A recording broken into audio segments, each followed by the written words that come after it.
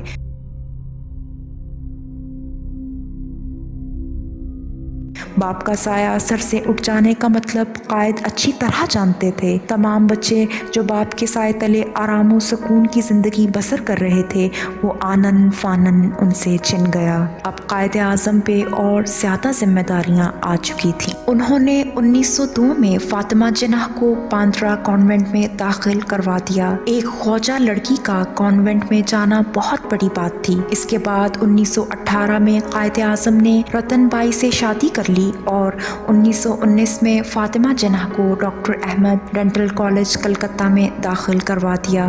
جو ہی فاطمہ جناح نے dental course مکمل کیا تو قائد اعظم نے 1923 میں فاطمہ جناح کو ایک ڈینٹل کلینک بمبئی میں کھلوا دیا۔ شومِ قسمت فوری 1929 میں قائد اعظم کی بیوی رتن بائی بھی رحلت فرما گئیں اور فاطمہ جناح کو گھر کا نظم و نسق چلانا پڑا۔ فاطمہ جناح نے اپنا ڈینٹل کلینک بند کر کے قائد اعظم کے بنگلے میں اس کی پریکٹس شروع کر دی اور ساتھ ساتھ گھر کا خیال بھی رکھا۔ مس فاطمہ جناح اپنے بھائی سے بے حد پیار کرتی تھیں اور تقریباً 28 سال تک وہ قائد کے ساتھ رہیں۔ ہر لمحے ان کا خیال رکھا۔ آخری 19 سال جو مس فاطمہ جناح نے قائد کے ساتھ گزارے وہ انتہائی مشکل تھے۔ قائد اعظم اپنی بیٹی دینا جناح جو رتن بائی سے پیدا ہوئی بہت پیار کرتے تھے۔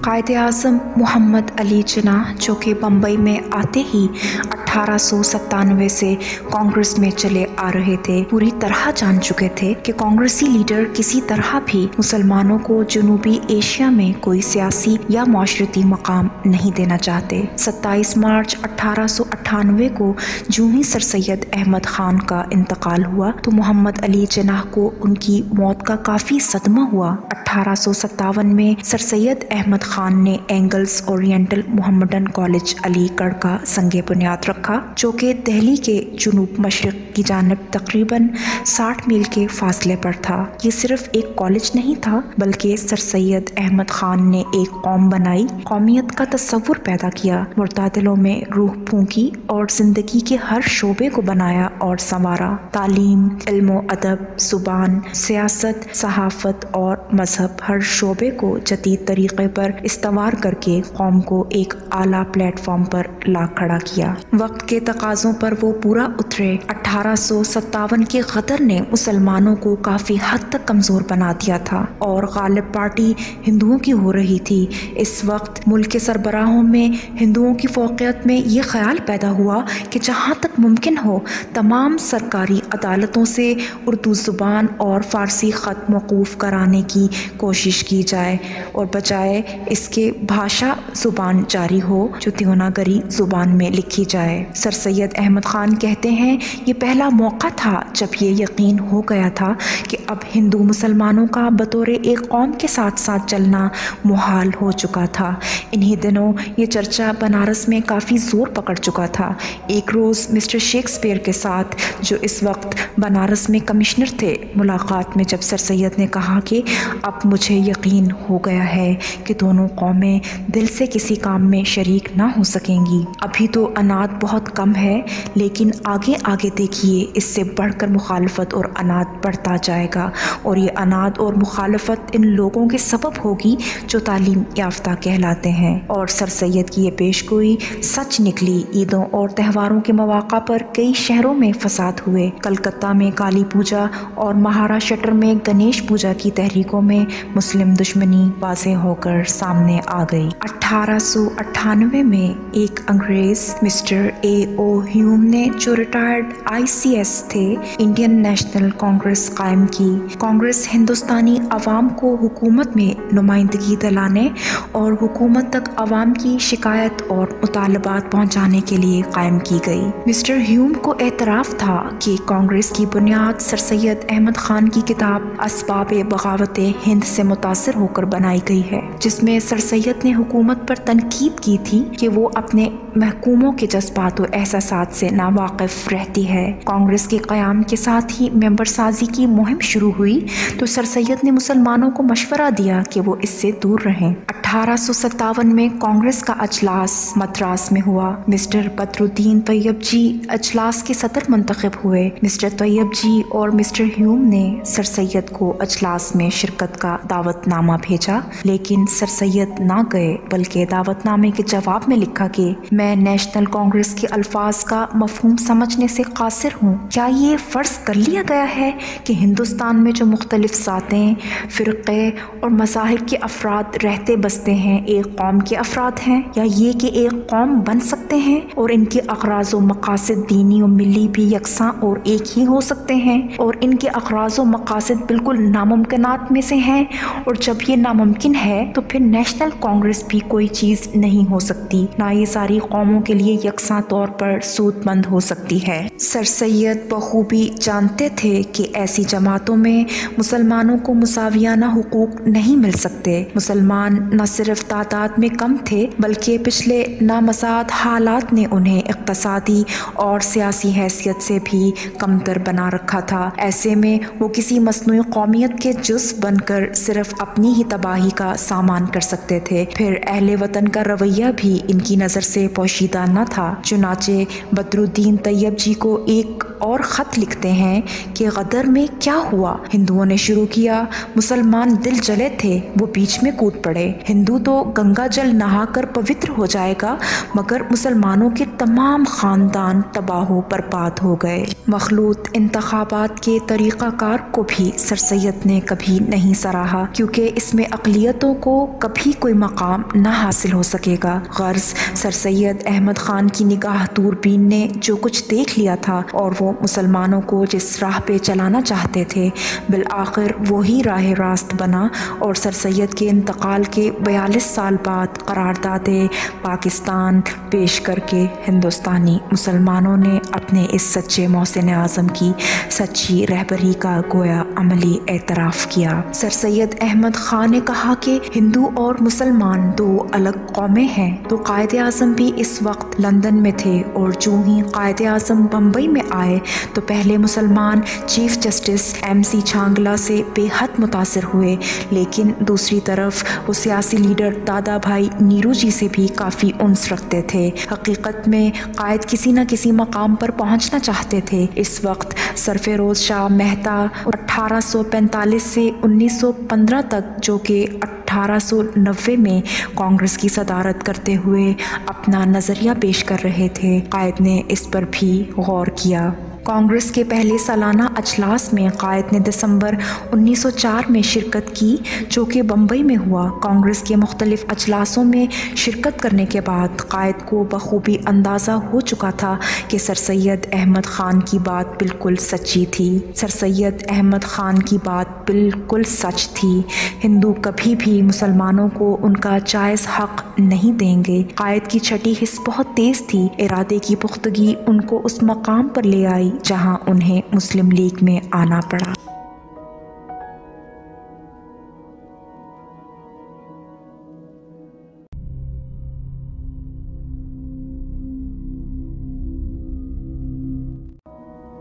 قائد کی سیاسی زندگی آخری 10 سالوں میں بہت ہی مصروف گزری۔ اگرچہ صحت ان کی خراب تھی پھر بھی وہ آرام نہیں کرتے تھے۔ ڈاکٹروں نے بہت کہا اور بہن نے بھی آرام کرانے کی بارہا کوشش کی، لیکن وہ ہر بار یہی کہتے رہے، کام کام اور صرف کام۔ قائد نے اپنے وجود کی آخری طاقت تک قوم کے لیے استعمال کر دی۔ قائد پورے ہندوستان کے کونے کونے تک گئے اور اپنے کبھی نہ ختم ہونے والے دوروں میں کھو گئے۔ جب بھی انہیں آرام کے لیے کہا جاتا تو وہ ہلکی مسکراہٹ سے کہتے، تم نے کبھی سنا ہے کہ جنگ کے دنوں میں کسی جنرل کو چھٹی ملی ہو؟ سوال کرنے والے پھر کہتے کہ کسی امتحان کے لیے آرام کرنا ضروری ہے، تو قائد پھر جواب دیتے، ہندوستان میں بسنے والے 10 کروڑ مسلمانوں کی خواہشات پوری ہو جائیں، میری صحت خود بخود ٹھیک ہو جائے گی۔ جب گورنمنٹ آف انڈیا ایکٹ 1935 کے تحت پورے ہندوستان میں عام الیکشن فروری 1937 میں ہوئے تو اس وقت پہلی مرتبہ مسلم لیگ نے اپنے نمائندے کھڑے کیے۔ مسلم لیگ ابھی مکمل طور پر مضبوط نہیں تھی اور مسلم لیگ کا لاحہ عمل ابھی مسلمانوں میں پورے طور پر پھیلا ہوا نہیں تھا۔ یہ تمام بوجھ قائد کے کندھوں پر آن پڑا۔ جوں جوں وہ دور دراز سفر کر کے مسلم لیگ کے نمائندوں کے لیے جمع غفیر میں جاتے، اتنی ہی چاہت سے لوگ ان کا شاندار استقبال کرتے رہے۔ قائد کے سنہری الفاظ شہروں، قصبوں اور گاؤں تک جا پہنچے۔ لوگ جوق در جوق اکٹھے ہو جاتے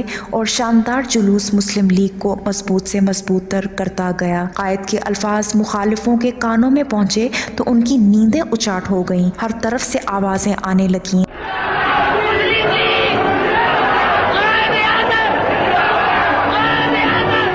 قائد اعظم زندہ باد، مسلم لیگ زندہ باد۔ زندہ باد کے فلک شگاف نعروں میں قائد کی جسمانی قوت نہ جانے کہاں سے آ جاتی اور وہ ایک ایک لفظ کو بہتر سے بہتر ادا کرتے۔ 1937 میں وزیر اعلیٰ پنجاب سر سکندر حیات نے مسلم لیگ میں شمولیت اختیار کی تو مسلمانوں کے حوصلے بلند ہو گئے اور تحریک اور تیز ہو گئی۔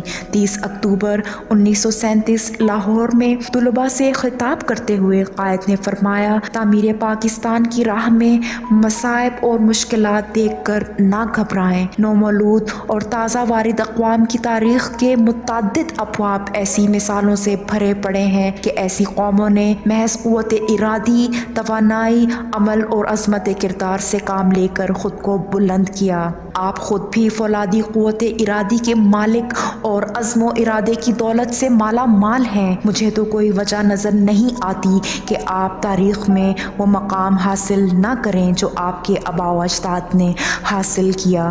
آپ کو صرف مجاہدوں جیسا جذبہ پیدا کرنے کی ضرورت ہے۔ 1937 میں قائد نے آل انڈیا مسلم لیگ لکھنؤ کے اجلاس میں شرکت کی اور لکھنؤ کی شاہانہ تہذیب میں پاکستان کا بیج بویا۔ قائد اعظم کو ہر طرف بلایا جا رہا تھا۔ تحریک دن بدن زور پکڑتی جا رہی تھی۔ دسمبر 1938 میں آل انڈیا مسلم لیگ کا 26واں سالانہ سیشن پٹنہ میں ہوا، جہاں مسلمانوں کے مستقبل کے لیے بہترین فیصلے کیے گئے۔ پٹنہ کی گلی گلی قائد اعظم زندہ باد کے نعروں سے گونج اٹھی۔ 27 March 1939 council of all India Muslim league Delhi کی میٹنگ میں قائد اعظم نے اپنی تقریر میں پھر سے واضح کر دیا کہ مسلمان کسی بھی صورت میں ہندوؤں کے ساتھ نہیں رہ سکتے۔ 13 نومبر 1939 عید کے موقع پر قائد اعظم نے پیام عید میں کہا، گزشتہ نسل کے ہم لوگوں کو جتنی بھی آزمائشیں درپیش آنی تھیں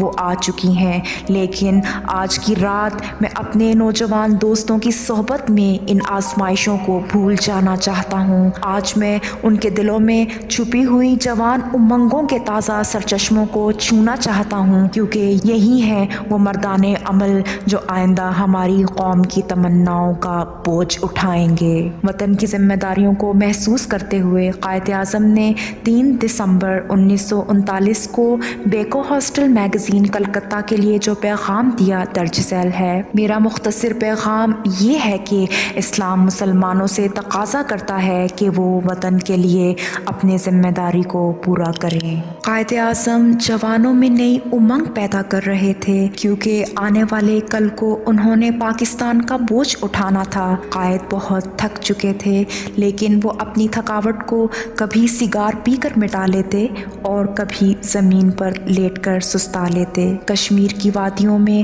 1940 کا سال اس بات کا گواہ ہے کہ قائد اپنے ہم عصروں لیاقت علی خان بیگم، رانا لیاقت علی خان اور فاطمہ جناح کے ساتھ کشمیر کی وادیوں میں ہر قدم پر کشمیر کی خوبصورتی کو سراہتے تھے۔ انہیں وہاں دلی سکون ملتا تھا۔ 1940 ہی میں ایک ندی کے کنارے قائد ایک پتھر پر بیٹھے نہ جانے کن گہری سوچوں میں مصروف تھے۔ شاید وہ سوچ رہے تھے کہ کشمیر کی سادگی، قدرتی مناظر اور خوبصورتی میں کوئی داغ نہ لگے۔ ایک وقت ایسا بھی آن پہنچا جب زندہ دلانے لاہور نے اپنے قائد کا استقبال کیا۔ مارچ 1940 میں all India Muslim League Lahore session میں قائد خان سعد اللہ خان، شاہ نواز خان آف ممدوٹ اور لیاقت علی خان کے ساتھ نمایاں نظر آ رہے تھے۔ ہر ایک کی نظر قائد پہ مرکوز تھی اور لوگ سوچ رہے تھے 5 فٹ 10.5 انچ 3 سینٹی میٹر کا دراز قد قائد قوم کے غم میں صرف 12 پاؤنڈ رہ چکا تھا اور ہر گھڑی اس کے اس وزن کو اونس کم کرتے ہوئے مزید تھکا رہی تھی۔ 23 مارچ 1940 کا دن اپنی پوری آب و تاب سے چمک رہا تھا۔ ہر سو ایک ہی آواز تھی، قائد آ چکے ہیں۔ لوگوں کا جمع غفیر دور دراز علاقوں سے چوک در چوک آ چکا تھا۔ تقریباً 5 لاکھ مسلمانوں نے اس اجلاس میں شرکت کی۔ لاہور کو یہ عزت ملنی تھی، مل گئی، اور قرارداد تقسیم ہند جو کہ اصل میں قرارداد پاکستان ہی تھی کو ہر ایک نے منظور کیا۔ اس طرح پاکستان کی تحریک بہت بڑی جمہوری اقدار سے گزر کر اس شاہراہ پہ آ گئی جہاں سے اسے کوئی بھی روک نہیں سکتا تھا۔ بہت سے مسلمان اس اجتماع میں اکٹھے ہوئے۔ حالانکہ 19 مارچ 1940 کو خاکساروں پر گولی چلانے کا واقعہ ہو چکا تھا، پھر بھی آزادی کے پروانے آتے ہی گئے۔ خوف نام کی شے کسی بدن میں تھی ہی نہیں۔ قائد اعظم نے ماضی میں پھر ایک بار جھانکا جہاں 1905 میں محمڈن پروونشل یونین بنگال میں بنی اور پھر مسلم لیگ میں شامل ہو گئی۔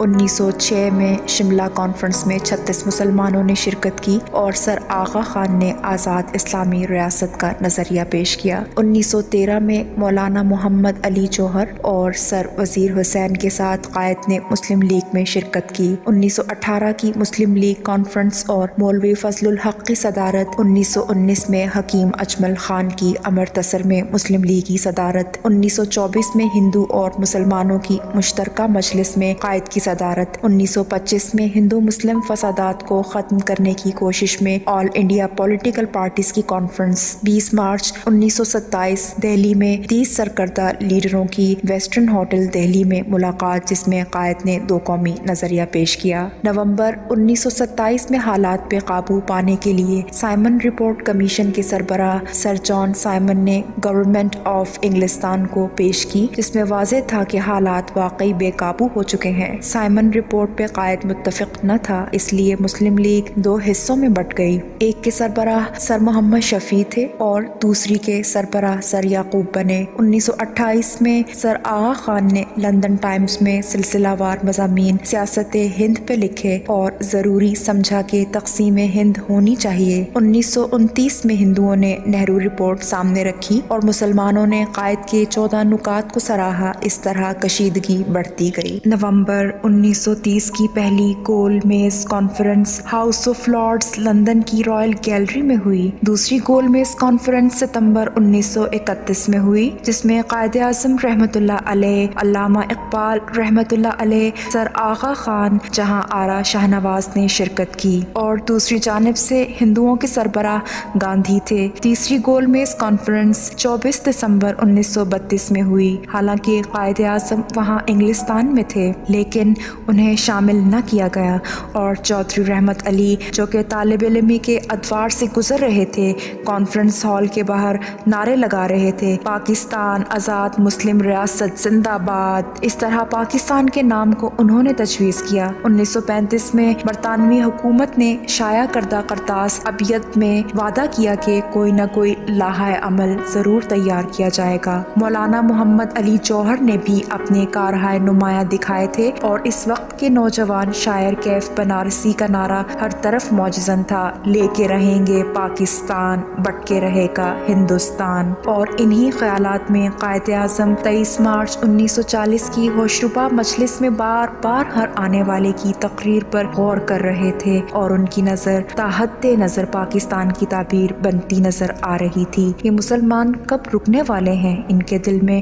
اٹھنے والی لہر کو قائد اپنا مستقبل بنا چکے تھے۔ وہ ہر ایک دل کی آواز بنتے گئے، اور پھر وہ ناقابل تسخیر قلعہ بن گئے۔ اوائل نومبر 1940 میں قائد اعظم اور فاطمہ جناح بمبئی سے دہلی سیشن کی میٹنگ کے لیے سفر کر رہے تھے۔ باوجود یہ کہ چند دنوں سے قائد کو ہلکا ہلکا بخار بھی رہتا تھا، پھر بھی ٹرین کے سفر میں بمبئی سے دہلی جانے کی ٹھان لی۔ رات کا کھانا قائد کھا چکے تھے، اور گاڑی اپنی منزل مقصود کی جانب رواں دواں تھی۔ آسمان بالکل صاف تھا، ستارے اپنی آب و تاب سے ٹمٹما رہے تھے، لیکن عوام کی دھڑکنوں کا حامل ستارہ ہمارا قائد جو ہی بستر پر دراز ہوا تو انہوں نے فوراً چلانا شروع کر دیا، جیسے کسی نے گرم سرخ لوہے کی تیز نوک ان کے جسم میں چبھو دی ہو۔ وہ بولنے سے قاصر تھے، اپنی انگلی سے دائیں طرف اشارہ کر رہے تھے، اور جہاں گاڑی اپنے سفر پہ تھی وہاں طبی سہولتیں کہاں میسر تھیں۔ خدا خدا کر کے گاڑی نے کسی اسٹیشن پر بریکیں لگائیں تو ان کے لیے فاطمہ جناح فوراً گارڈ کے پاس پہنچی، گرم پانی کی بوتل لے کر ایک نیپکن میں لپیٹ کر قائد کی درد والی جگہ پر رکھی تو قدرے افاقہ ہوا۔ صبح کے وقت گاڑی دہلی پہنچ چکی تھی، اور 10 بجے کے قریب قائد دہلی کی رہائش گاہ اورنگزیب روڈ پر پہنچ گئے۔ ڈاکٹروں نے قائد کو مشورہ دیا کہ درد کے اس اچانک حملے کا علاج یہ ہے کہ کم از کم 15 دن بستر پر آرام کیا جائے۔ ڈاکٹر گھر سے چلے گئے تو قائد نے بہن سے کہا، کتنی بدقسمتی ہے کہ اس بے حد ضروری سیشن میں جہاں میری موجودگی بہت ضروری تھی میں بستر پر آرام کر رہا ہوں۔ لیکن 2 دن بعد جو ہی قائد نے افاقہ محسوس کیا تو وہ پھر اپنے کام پہ چل دیے۔ ان کی بے چینی سے صاف ظاہر تھا کہ وہ اپنی بے چین قوم کے لیے پیدا ہوئے ہیں۔ 13 جنوری 1941 قائد نے کراچی کے بوہرا طلباء کے نام پیغام میں کہا، خیالی دنیا سے نکل آئیں اور اپنے دماغ ایسے پروگراموں کے لیے وقف کر دیں جن سے زندگی کے ہر شعبہ میں ہمارے لوگوں کے حالات بہتر ہو سکیں۔ صرف اسی صورت میں ہم اتنے مضبوط اور طاقتور ہو سکیں گے کہ ان مخالف اور ضرر رساں قوتوں کا مقابلہ کر سکیں جو ہمارے خلاف کام کر رہی ہیں۔ مارچ 1941 قائد اعظم نے پنجاب مسلم اسٹوڈنٹس کانفرنس لاہور میں اپنے صدارتی خطبے میں فرمایا، 3 بنیادی باتیں جو کسی قوم کو ملک کا مالک بنانے اور حکومت چلانے کا اہل بناتی ہیں، ان میں ایک تعلیم ہے۔ اس کے بغیر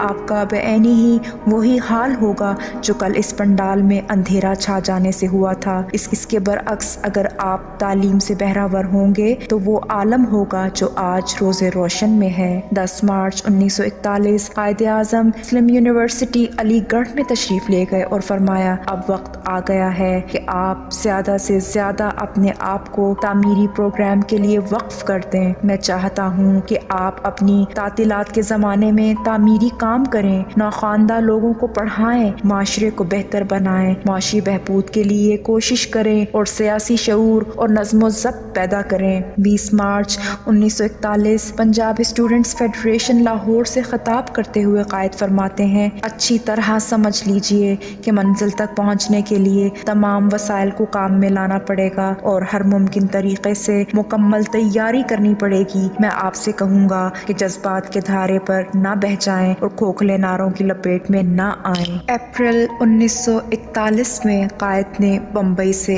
مدراس سفر کیا، جہاں ان کا آل انڈیا مسلم لیگ کے سیشن میں شمولیت کے لیے جانا ضروری تھا۔ جب ٹرین مدراس سے چند میلوں کے فاصلے پر تھی۔ قائد اٹھ کر ٹوائلٹ کی جانب ابھی 2 قدم چلے تھے کہ زمین پر آ گرے۔ فاطمہ جناح نے حوصلے سے ان کو اٹھایا اور پوچھا کیا بات ہے، تو جواب میں صرف ہلکی سی مسکراہٹ ملی۔ اپنی برتھ پر وہ لیٹ گئے۔ جو ہی گاڑی ایک جنکشن پہ رکی تو ہزاروں کی تعداد میں لوگ قائد اعظم زندہ باد کے نعرے لگا رہے تھے۔ فاطمہ جناح نے کہا کہ قائد بیمار ہیں، ڈاکٹر بلائیے۔ سب لوگ خاموش ہو گئے اور ڈاکٹر فوراً آ گئے۔ ڈاکٹروں نے قائد کو چیک کیا اور نروس بریک ڈاؤن کے لیے دوا کے ساتھ ہفتہ عشرہ آرام کرنے کو بھی کہا، لیکن قائد نے سنا اور پھر مدراس آ گیا۔ فاطمہ جناح نے بہت کہا کہ آرام کریں، لیکن قائد نے فرمایا کہ میں چند ایک الفاظ سیشن کے لیے ضرور کہنا چاہتا ہوں۔ لیکن جو ہی قائد نے تقریر شروع کی تو تقریباً 2 گھنٹے تک بولتے رہے۔ 26 نومبر 1941 میں قائد نے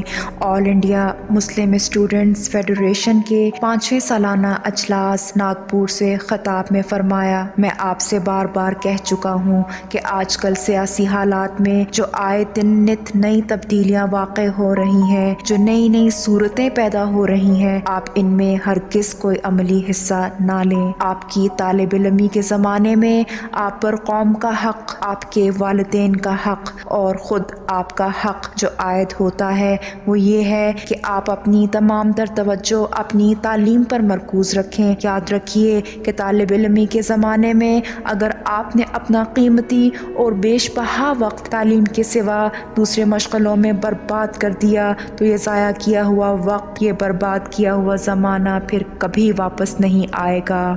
البتہ جہاں آپ کا سب سے پہلا فرض تحصیل علم میں جدوجہد کرنا ہے، وہاں ساتھ ہی ساتھ آپ کو نہ صرف اپنے ملک میں بلکہ ساری دنیا میں رونما ہونے والے سیاسی، معاشرتی اور اقتصادی حالات کا بھی برابر جائزہ لیتے رہنا چاہیے اور ان سے بالکل باخبر رہنا چاہیے۔ قائد اعظم 1942 میں آل انڈیا مسلم لیگ الہ آباد کے سالانہ اجلاس میں تشریف لے گئے اور آزادی کے لیے اپنا لائحہ عمل دہرایا۔ 20 جنوری 1942 سید سجاد حسین ایڈیٹر سلیم اللہ ہال میگزین ڈھاکہ یونیورسٹی کے نام خط میں قائد اعظم لکھتے ہیں کہ تمہارے جذبات خواہ کتنے ہی متاثر ہوئے ہوں، تمہیں کوئی عمل ایسا نہیں کرنا چاہیے جس سے ہماری قومی مقصد کو نقصان پہنچے۔ تم ہمارے رہنما الفاظ کے سامنے اپنے انفرادی فوائد قربان کر دو۔ وہ رہنما الفاظ ہیں ایمان، اتحاد اور تنظیم۔ اسی طرح 24 فروری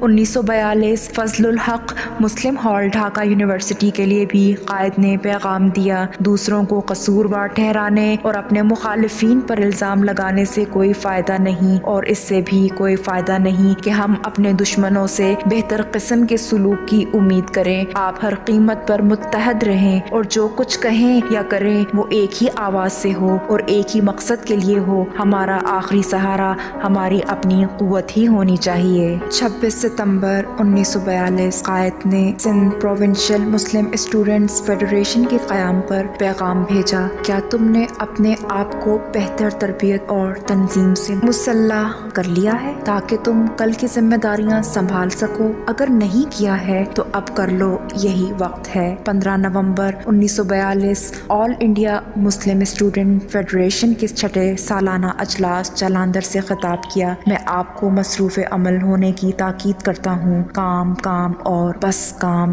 صبر و استقلال اور عجز و انکسار کے ساتھ اپنی قوم کی سچی خدمت کرتے جائیے۔ قائد اعظم نے 19 نومبر 1942 کو اسی سیشن میں پرچم کشائی کی رسم بھی ادا کی۔ دوسری جنگ عظیم کے خاتمہ پر ہندوستان کو تقسیم کرنے کا منصوبہ مان لیا گیا اور تقسیم کے ساتھ آزاد کرنے کا کام لارڈ ماؤنٹ بیٹن کے سپرد کیا گیا۔ 30 جولائی 1943 بلوچستان مسلم لیگ کوئٹہ کے اجلاس میں قائد نے فرمایا کہ تلوار جو آپ نے مجھے عنایت کی ہے صرف حفاظت کے لیے اٹھے گی، لیکن فی الحال آپ کے لیے جو سب سے ضروری امر ہے وہ تعلیم ہے۔ علم تلوار سے بھی زیادہ طاقتور ہے، جائیے اور علم حاصل کیجیے۔ 1943 قائد اعظم علی گڑھ مسلم یونیورسٹی اسٹوڈنٹ یونین میں گئے اور طلباء میں بیٹھے نظر آ رہے ہیں۔ 1944 میں قائد اعظم اور گاندھی میں گفت و شنید جاری رہی اور قائد اپنی صلاحیتوں کو بروئے کار لاتے ہوئے ہندوؤں کے ہر وار کو شکست فاش دیتے رہے۔ پریس والے لکھتے کرتے رہے اور آپ بیان کرتے رہے۔ 27 مارچ 1944 قائد اعظم اسلامیہ ویمنز کالج لاہور کی طالبات سے خطاب فرماتے ہیں، بہت سی نیم اسلامی اور غیر اسلامی باتیں مسلمانوں کے معاشرے میں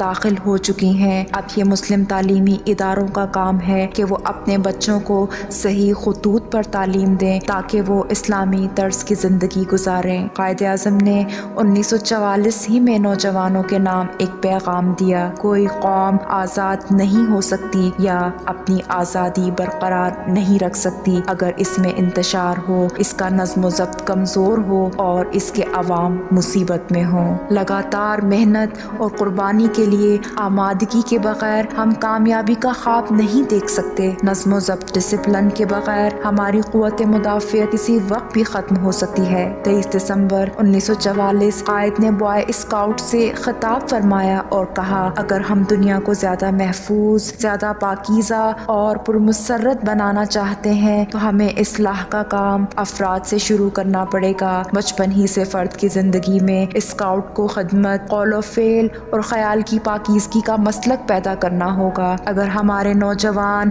ہر ایک کو دوست رکھنے، ہر ایک کی ہمہ وقت خدمت کرنے اور ذاتی مفاد کو دوسروں کی بھلائی کے سامنے پسے پشت ڈالنے، الفاظ اور عمل میں تشدد سے بچنے کا سبق سیکھ لیں تو مجھے قوی امید ہے کہ عالمگیر اخوت دائرہ امکان میں ہو جائے گی۔ 18 جنوری 1945 صوبہ سرحد مسلم اسٹوڈنٹس فیڈریشن کو پیغام میں قائد کہتے ہیں، مسلم قوم کی اثر نو تعمیر و تنظیم میں نوجوانوں کو یقیناً ایک اہم کردار ادا کرنا ہے۔ میں آپ کے لیے دعا کرتا ہوں اور امید کرتا ہوں کہ آپ اس کام میں پورا حصہ لیں گے، لیکن آپ اپنی تعلیم کا بالکل نقصان نہ کریں، اپنا وقت بلا وجہ ضائع نہ کریں اور تعلیمی زندگی کے تقاضوں کو بے کم و کاست پورا کریں۔ فارغ التحصیل ہونے کے بعد آپ کے سامنے بہت سے مواقع آئیں گے، آپ کو ان سے مستفید ہونا چاہیے۔ آپ کو بہت سے کام کرنے ہیں اور مجھے یقین ہے کہ آپ ان میں ناکام نہیں رہیں گے۔ 1945 میں قائد نے NWFP کا دورہ کیا۔ 1945 میں شملہ کانفرنس ہوئی۔ اس میٹنگ میں موجود ممبران اور لارڈ ویول کے ساتھ قائد اعظم نے اپنا مدعا بیان کیا۔ اس کانفرنس میں حسین امام اور سردار والی پنتھ اور لیاقت علی خان بھی موجود تھے۔ 7 مئی 1945 کاٹھیا واڑ مسلم طلباء کانفرنس دھورا جی کے لیے قائد نے پیغام میں فرمایا، آپ اپنی تعلیم کو جو کہ آپ کا پہلا فرض ہے نظر انداز کیے بغیر مسلمانوں کی سماجی، سیاسی اور تعلیمی بہتری کے لیے بہت کچھ کر سکتے ہیں۔ اپنے ملک کے مسائل ہی نہیں بلکہ پوری دنیا کے مسائل کا مطالعہ کریں اور اپنے آپ کو دنیا میں وقتاً فوقتاً ہونے والی تبدیلیوں سے باخبر رکھیں۔ 21 مئی 1945 مسولی پٹم مسلم اسٹوڈنٹ فیڈریشن کے نام پیغام میں قائد کہتے ہیں، آزادی انمول ہے، اس کی قیمت نہیں لگائی جا سکتی اور اس کے حصول کے لیے ہر قربانی ہیچ ہے۔ اس حقیقت کو اپنے دماغ میں جگہ دیجیے اور اپنی تربیت اس طرح کیجیے کہ آپ اس وقت زندگی کی کشمکش کا مردانگی، شجاعت، اعتماد اور جرأت سے مقابلہ کر سکیں۔ جب آپ کے کاندھوں پر ذمہ داری آ پڑے، اتحاد، یقین اور تنظیم کے اصول پر عمل کرتے ہوئے آگے بڑھیں۔ 18 اکتوبر 1945 بلوچستان مسلم اسٹوڈنٹس فیڈریشن کوئٹہ کے زیر اہتمام اجلاس میں قائد نے فرمایا، طلباء سیاست کا مطالعہ ضرور کریں لیکن وہ سیاست کو اپنی تعلیم کا ایک حصہ نہ بنائیں۔ 25 نومبر 1945 فرنٹیئر مسلم اسٹوڈنٹس فیڈریشن پشاور کے زیر اہتمام منعقدہ اجلاس میں قائد نے فرمایا، پیسے کے بغیر فلاکت ہے، بھوک ہے اور تعلیم کے بغیر ظلمت اور تاریکی ہے۔ ایک طرف قائد طالب علموں سے مخاطب ہوتے رہے تو دوسری جانب مختلف جگہوں پر اجلاس میں شرکت کر کے آزادی کی لہر کو زندہ رکھا۔ 8 فروری 1946 کو قائد نے اپنی دہلی کے رہائش پر برطانوی پارلیمنٹ کو دعوت دی جہاں خان آف کلات سے بھی سب کی ملاقات کروائی۔ کیبنٹ مشن 1946 میں قائد اعظم نے لارڈ ویول، لارڈ لارنس اور سر کرپس کے ساتھ کئی ادوار میں اپنا مضبوط لائحہ عمل آزادی کا دہرایا اور انگریز اس چیز چیز کو بخوبی جاننے لگا کہ قائد اعظم جو چاہتے ہیں وہ کر کے رہیں گے۔ 1946 میں ہی جواہر لال نہرو نے عبوری حکومت کا چارج سنبھالا تو مسلمانوں نے یوم سیاہ منایا۔ انگریزوں نے بھانپ لیا کہ آزادی سے پہلے بر صغیر ہند کی تقسیم لازمی ہے۔ 1946 میں قائد قاہرہ مصر میں گئے، لیاقت علی بھی ساتھ تھے۔ وہاں پریس کانفرنس میں انہوں نے لاہ عمل بیان فرمایا جس سے ان کی خارجہ پالیسی بھی واضح ہوتی ہے۔ نیز مصری لیڈروں سے بات چیت کی اور اپنی قائدانہ حیثیت کو منوا لیا۔ جون 1946 میں قائد اعظم نے پاکستان فنڈ کا قیام کیا اور قوم نے دل کھول کے چندہ دیا۔ قائد اعظم وقت کے ساتھ ساتھ کافی کمزور ہو چکے تھے۔ وہ سفر کرتے وقت ہمیشہ خاموش رہتے اور چوں ہی اجلاس میں تقریر کرنے لگتے تو جوش و ولولہ ان کے نحیف بدن سے بڑا مضبوط نکلتا۔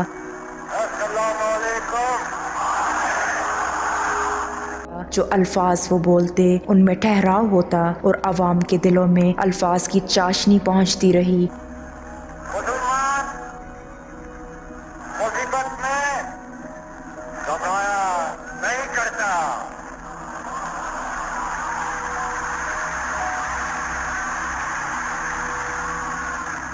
ہمارے حوصلے بلند ہیں۔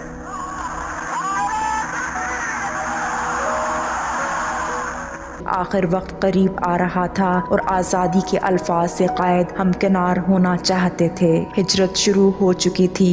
ہر طرف سے غمناک خبریں قائد کو پریشان کر رہی تھیں۔ مسلمان اپنے وطن کی خاطر کیا کیا قربانیاں دے رہے تھے۔ قائد کی خواہش تھی کہ ایسا نہ ہو، لیکن آزادی آرام سے تھوڑا ملتی ہے۔ 14 اگست 1947 کا دن وہ مبارک دن تھا جب پاکستان ہندوستان کے ظلم و تشدد اور انگریزوں کی غلامی سے نجات حاصل کر گیا۔ قائد اور عوام کی کوششیں رنگ لائیں اور ایک آواز گونجی، آزادی مبارک ہو، ہم آزاد ہیں، پاکستان زندہ باد، قائد اعظم زندہ باد۔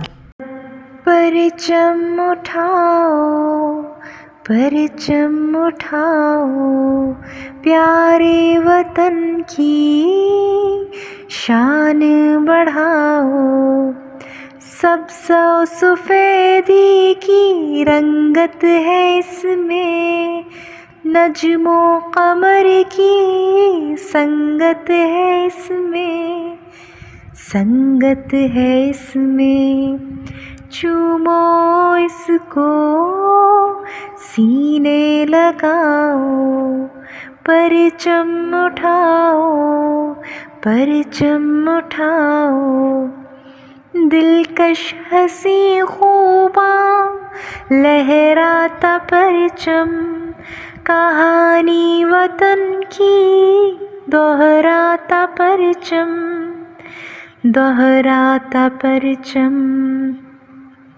مقام اس کا دنیا میں اونچا بناؤ، پرچم اٹھاؤ، پرچم اٹھاؤ، وطن کے جیالوں کی پہچان پرچم، میری آن پرچم، میری جان پرچم، مقام بلندی پر اس کو لے جاؤ، پرچم اٹھاؤ، پرچم اٹھاؤ، قوم کی عزت شہرت پرچم، عظمت ندرت نصرت پرچم، شاد وطن کے نغمے گاؤ، پرچم اٹھاؤ، پرچم اٹھاؤ، پرچم اٹھاؤ، پرچم اٹھاؤ، پرچم اٹھاؤ، پرچم اٹھاؤ۔